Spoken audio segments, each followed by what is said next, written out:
women in Africa, women in STEM in Africa, waliba Africa way sii balaariyeen waxay dhaheen shaqo abuur iyo qofka in la siiyo fursad uun ku naqanin shaqo raadiyo oo kaliya oo qabadina haayay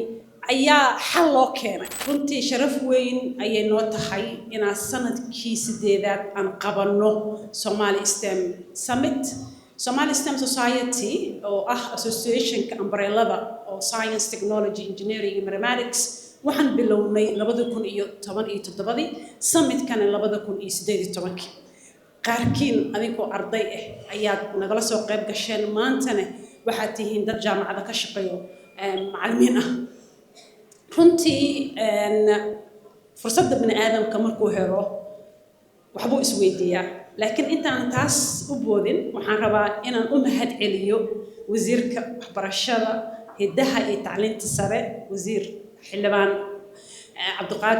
Faarax Cabdiqaadir ayaa lana joogo iyo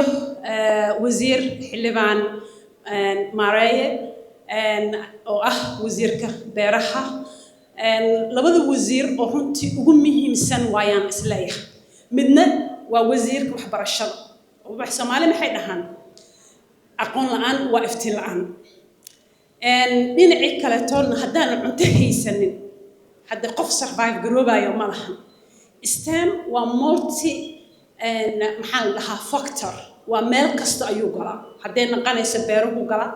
hadday naqanayso wasaaradda shaqadii shaqaalahu galaa because shaqo abuur loo baahan yahay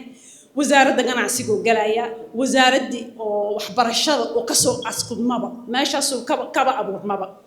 marka farxad weyn ay noo tahay inay laba wasiir oo muhiim ah ay noo joogaan waxa kale oo noo jooga boardki Somali STEM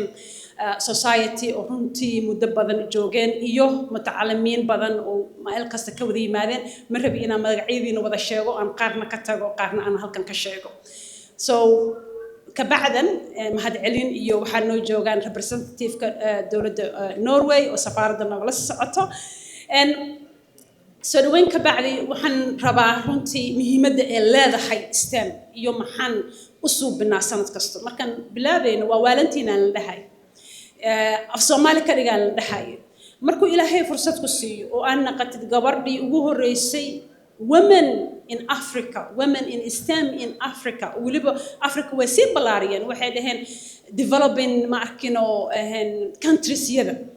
oo full funded PhD lagu siiyo oo aad fahantid dhex gashid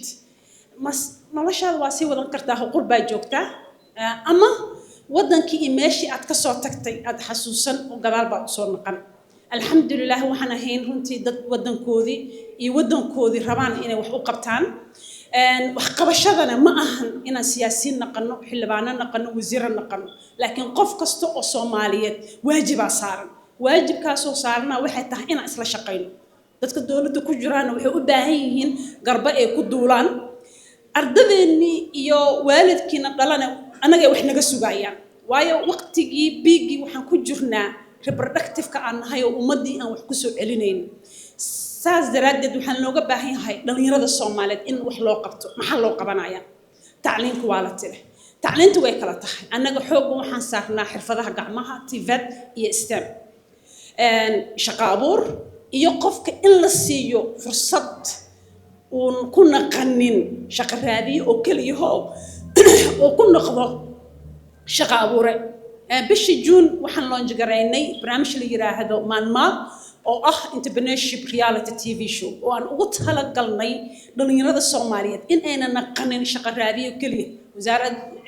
shaqada shaqaalaha ma geyn karto dawladii ma wada qaado so waa in loo fikiraa isticmaalna STEM maanta marka waxa joogan dhalinyaro runtii lagu soo tacaalay fircoon gadaal ay fadhiyaan macallimiintoodii iyo ayagaba waxa la tusiyay critical thinking creative ma arkino design wixii problemadii caqabadina haayay ayaa xal loo keenay xal markii la keenana wixii waxay u baahan yihiin prototyping meeshaas waxa ku arkaysid prototyping waa shirkan aan qabanayna iskama hadalno Soomaaliya waxa la dhahaa dad faqiiriin waayo si hadda u fiirisid waa sax laakiin limited resource keena doesn't mean inaan nahay dad curyaana we might have limited resource, but we have unlimited maskax, karti, resilient, waxqabad, aqoon iyo dad isku xiran oo haddii u soo jeestaan inay Soomaalinimo ahaan wax ku qabtaan wax ku qaban karo. Saas daraadeed ayaan sanad kasto halkan ay dhib badan tahay saakay waqti horaan guryaheena ka soo tagnay anagoona qaarkeen quraacanin waxaan halkan u imaanayna wax kala ma ah inaan soo bandhigno dadkeena kartida iyo dadaalka iyo fikradaha sarsare hadda qabyaalad kaliya kuma mashquulsan iyo siyaasad laakiin inaan wadan wax ka dhisno oo jiilka cusub wax u qabanno anagoo isticmaalayno TVET iyo STEM inaan adduun weynaha tusino ummadda Soomaaliyeedna aan ku dhiirigelino sababtoo ah waxa waaye haddaad aragtid wax wanaagsan waa la iska kala qaadaa runtii laakiin waxa waa xun ayadaa fiditaankeeda aad u badan dhallinyaradeena waxaad u malaysaa inaan waqtigii ku khasaarinayno social media oo aan faa'iido noo lahayn soo teknolojiyada oo STEM ah intay annaga si xun noo isticmaali lahayd waxaan rabnaa inaan si wanaagsan u isticmaalno dhalinyaradaas marka barnaamijyada ay wadaan iyo hal abuurada ay hayaan in ay dhalinyarada kala tada Soomaaliyeed ay ku sii daysadaan aninkana aad sii faafidiin oo baraha bulshada wixii wanaag ah oo maanta meeshan aad ku aragteen aad bandhigtiin ayaan rajaynaynaa hadal badan ahaan ma buuxsho waxaan rabaa ummadda Soomaaliyeed meel kasta ay joogaan ma ahan inta halkan fadhido oo kaliya laakiin in aan iska dhaadhicino qof kasto inuu mas'uuliyad saaran tahay madaxweyne ma ahan wasiir ma ahan xildhibaan ma ahan wadankan ayaga kaliya wax ma dhisaan qof kasta oo Soomaaliyeed ayuu mas'uuliyadda ay saaran tahay haddaan jecelnahay iyo haddii kalaba ogaada wadanka aan haysano waa wadan barwaaqo ah laakiin shaqadeeda anagaan laga rabaa aqoonteeda inaan raadino anagaan laga rabaa cid intay noo timaado